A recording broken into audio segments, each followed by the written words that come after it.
of Set Apart Podcast. I am Derry. I'm Drew.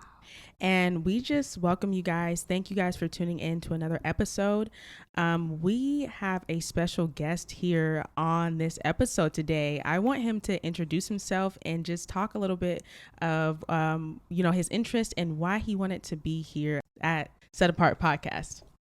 Man, well, my name is Josiah Townsend, and I'm a guest of Andrew and Dariana. First of all, I just want to give honor and thanks for them for allowing me to be on here on their own platform of Set Apart Podcast. And of course, I want to give honor and thanks to God, of course, my Lord and Savior, Amen. Jesus Christ. I want to give honor and thanks to my parents, Latamla and Thomas Townsend, and my great-grandparents, Dorothy Bailey and Arcelius Bailey, who have always cultivated me to be a young leader. So I just want to say honor and thanks to all of them. And so some interests of mine, man, I just feel like being a young person who is so passionate in our faith, right. I felt like it just fit right really in when you guys invited me in to be a part of Set Apart Podcast, because I felt like all our lives we've just sort of been people who can't fit into the norm or the conventional standard because we are living for the kingdom. We're working for the kingdom, and we see things totally different, and we're held accountable to a higher standard than other people, right? So I just felt like I fit, right in, even though we don't really fit into, the world. Right. So exactly. I just felt like it was just a great fit, and we click very well whenever we speak. So I'm just incredibly honored and humbled to be here. So thank you. Hey, already bringing in the heat. We haven't even put in our Yes, our topic or anything yet. Mm-hmm. But I just want to thank you, Josiah, for coming on the show and the episode. And with that note, we're going to be talking about consistency. So what is the importance of consistency and how it has affected our lives? And actually, Josiah, I wanted to start by asking you, what does true consistency mean? Is it mostly just doing the same thing over and over again, no matter how you feel? Or is it mostly about, the amount of consistency where you're getting better? What does consistency truly mean to you? Andrew, that's such an excellent question. And this is such a wonderful topic as well. I'd like to take you guys back to about a couple years ago. I met probably my favorite actor on stage. His name is Denzel Washington. And he told me a quote that I'll never forget. He said, true desire in the heart for anything good is God's proof to you that it's yours already. And he talked about discipline and consistency. And he said, dreams without goals remain dreams. Yep. And I thought I understood that in the moment, but as I've grown and gotten older and I've been cultivated so much throughout these years, I'm starting to understand that being motivated isn't really enough to be consistent. You get what I mean? You have to be disciplined. I've heard a quote that said, a disciplined man will always outwork a motivated man. Yeah. And that's so true. I think the importance of consistency is, you can be consistent, but you could be consistently still missing the mark. Yeah. So I think it's good to really self-reflect. I think it's good for you to consult God, to consult elders, a lot of people that would just really guide you with a lot of wisdom and knowledge. Like mentors, basically. Yeah, mentors. Wow. In your pursuit of being great, I think it's great to consult them. I think it's also great, like I said, to self-reflect, but I also think it's great to just stay disciplined, because being an adult, being a leader, you're not always going to feel to do what you have to do. Right. You still got to do it, right? It's Yeah. still necessary, right? So I think that taking the emotion piece out of it, Mm-hmm. and looking at things objectively and saying, I still need to get this done because it's bigger than me. Yeah. It's about everyone else, you know what I mean? And the word talks about leaders being held accountable to a higher standard. So I take that very seriously. Wow. Yeah. I think that discipline aspect is something that we can all learn from, right? Because a lot of the times we don't want to wake up and go to work. We don't want to wake up and go to school. No matter what we're doing, no matter the passion and the hobby, sometimes there's going to be days we don't want to do it. And that discipline helps the consistency to grow. And so you brought up that discipline, and I was like, yeah, that's so true when you bring that up. And it's actually quite funny. You met Denzel because he's one of my favorite actors as well. Yeah. So that is so cool. That is fun. Yeah, and honestly, that's crazy because in my notes I'm looking at right now, I was looking at the pros of consistency and, talking about good consistency, because you can be consistently lazy and you can be consistently, not doing what you're supposed to be doing, right. Which unfortunately a lot of people, in America have faults to that. But, we're not all perfect. We all have a place where we start. So, yeah, no, definitely discipline. And honestly, one of the things I was researching is people have a great sense of self-control when they have consistency, because it has to do with the feelings that you have. It's like, yeah, you'll never always wake up feeling like I want to do this. Like, it has to be more of a self-motivation, like you said, and we have to be able to set that aside, our feelings, and sometimes, right, it's just so that we can fulfill the task at hand and being consistently great at whatever it is that we do. Wow. Absolutely. I agree with that. Yeah. 100%. Yeah. So another thing that I also say that I researched was it helps you educate yourself on being able to being consistent helps you educate yourself on the thing that you want to be good at. Like if you want to be good at basketball, you educate yourself. Like, okay, what do I do? What's the nutrition I need? What's the workouts I need to do? What's the whole routine, right?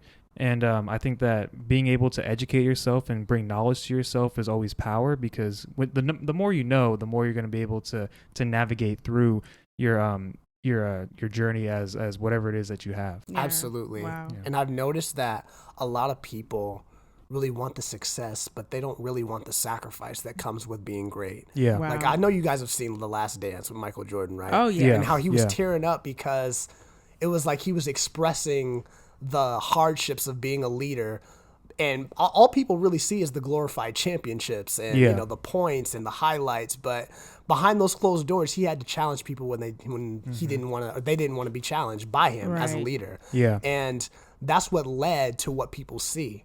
You get what I'm saying? So it's about the hard work behind the curtain. It's not just about the performance, it's about the practice as well. Yeah. So I think that's very important, and we really got to emphasize that. For sure. Wow, and Josiah's preaching already. Sorry to cut you off, Andrew. Oh yeah, no. I was just gonna say that on top of that, like Michael Jordan being he was realistically a great teammate. He may have not done things, when he wasn't punching. Yeah. Right.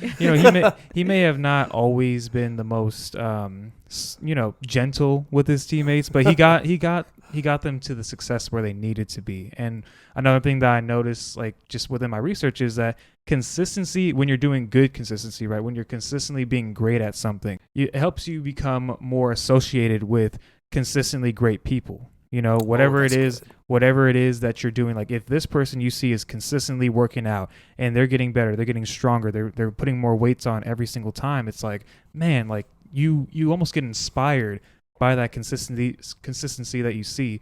And hopefully, you're not always thinking this, but you're also inspiring people when you are consistently great at something. Like a story that I heard by Jay Williams, I heard with Kobe Bryant, right? Mm-hmm. I guess like one time he was like, I'm going to try and outwork Kobe. Yeah. Big mistake from the start, right? Yeah. But he said, I'm going to get to the gym at 3 p.m. or 3 a.m. And he said that Kobe was already there, drenched in sweat.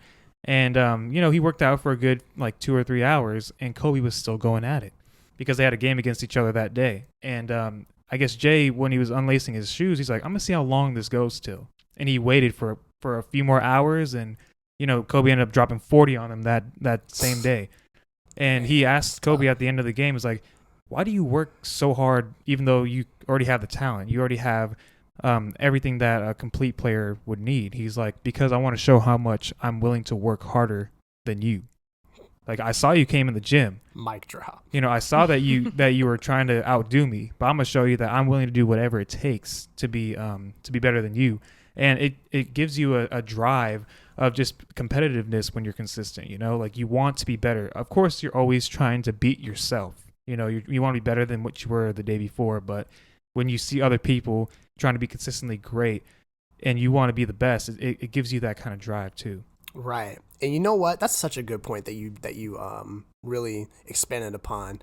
But what made Kobe and Jordan so great is the very fact that they understood that not a whole lot of people, like as passionate as they were in the game, not everyone around them was as passionate in the game as they were. Yeah. And they had to understand how to navigate through that. Kobe was like, I'm not even passing you the ball because I don't trust you because you're not dedicated to the craft like I am. Mm-hmm. Right. But at the same time, he understood that being a leader was, even though understanding people weren't as passionate, you still had to find ways to push certain buttons to motivate people to get them to where they needed to be. For sure. So sometimes consistency in great leadership is consistently going out of your way and adapting to your environment to bring greatness out of other people. Yeah. Wow. You get what I'm saying? Yeah. So that's what made them so legendary. Yeah. Wow. And I thought it was funny too how Kobe would also, try to make a point, at a crucial time, because there was one time where it was like '07 or something like that. They're in the playoffs, and Kobe was like, I'm gonna prove a point here, because they were talking about how he doesn't pass the ball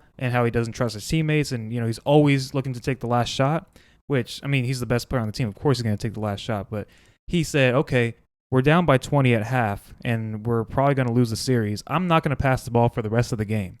And they ended up getting blown out, like worse than what they already were. And the guy who interviewed him after was like, why didn't you take any more shots? He's like, because I want to show how hard I work compared to the teammates that I have right now. They couldn't carry the game. I tried to do whatever I could to give them open shots, to get them great looks, but it's obvious that they're not doing what I'm doing. Right. Wow. I mean, we can go on and on all day about Kobe, because, just listening. I mean, even I'm a big Kobe fan too, and I just love his work ethic. And I feel like Kobe was just, even outside of basketball, a good leader too. Yeah. I think people don't give him enough credit for what he's done even outside of basketball. So I just love the conversation. But I do have a question for all of us, and I would say, what is the area that you feel like you lack consistency the most? Man, you guys are coming for me now. We're gonna tell the truth today. Right. So what area am I lacking consistency in the most, you say? The yes. most. Yeah.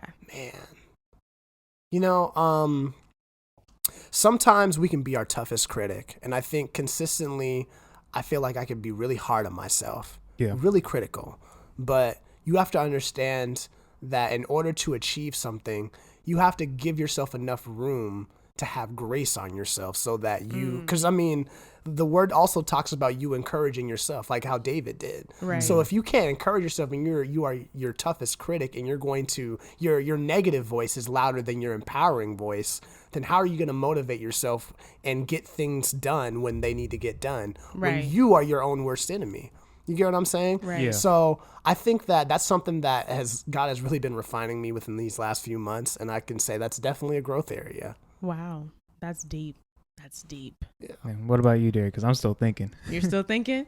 You just Mr. Perfect, huh? It's like, No, I'm just kidding. I'm not. Andrew's like, I'm consistent in every area. Because low-key, Josiah took what I was gonna say, because I feel like I'm hard on wow. myself too. But I can find something Right, else. you can find some. Yeah. I think for me, I can also relate to you because I overthink in a lot of different ways. But I feel like one thing I feel like I'm lacking consistency in the most is getting back up when I fall, like forgiving myself when I do make a mistake.